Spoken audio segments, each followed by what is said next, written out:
Caleb, pretty sweet celebration tonight out there. First victory of the season, convincingly. Tough battle at times, but just sum it up for us. How does that feel? I think our veterans showed today the fact that we have some this year, and that's a young team, a talented young team. But I think the first half we're a few plays away from that game being over. And I told them at halftime, I said, you guys are the better team. You just got to make more plays and less mistakes. And they did that the second half. Pretty mistake-free for the most part. Didn't give up any big plays. Defense played unbelievable. Offense played awesome at times. At times we struggled. So, there's a ton that we got to work on. But it's getting the win here, and I don't know. I know Dad played here a couple times, and I don't think they won. So it's cool to win in Salina. Cool to win in Salina. It doesn't happen very often for any team, really. I mean, but you guys started off in the hole. The first play. How'd the guys bounce back, and what'd you tell them? And because they didn't linger on it. Oh yeah, that's some adversity, and Thayer will learn from that.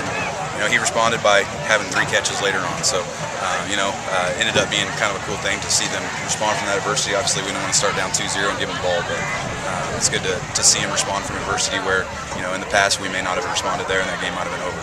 The senior leadership too, probably a little bit, I would guess. I mean, he's been here and been a part of this team and knows how to kind of bounce back. We'll talk about your quarterback. I mean, not a senior, but a real veteran out there tonight. Talk about his leadership and his big plays. He played tough. He took some hits tonight, and that's one thing we got to clean up.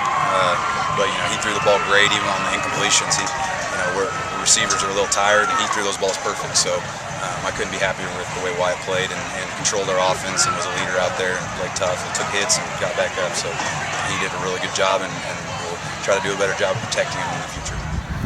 What a confidence builder starting the season out like that. I mean, what does this do to these guys? I mean, I know that they expect to win, but to actually put it down in the books like this, it's really got to build some confidence early on. Yeah, they're confident, and that was one thing I was worried about coming into this is, we still got to prove a lot, and I'm glad they're confident because I'd rather be in that boat than where we just shut down after the first bad thing happens. And so we've come a long way in 4 years, and that's a tribute not just to these seniors this year, but to all the other seniors before them that laid the way. And so yeah, you're definitely right. The senior leadership and being able to overcome that adversity is huge. Valley Center football, man. It's here. Yep. How does that feel? Feels good. Yeah. They've worked for it. They deserve it. All right. Good job, Caleb.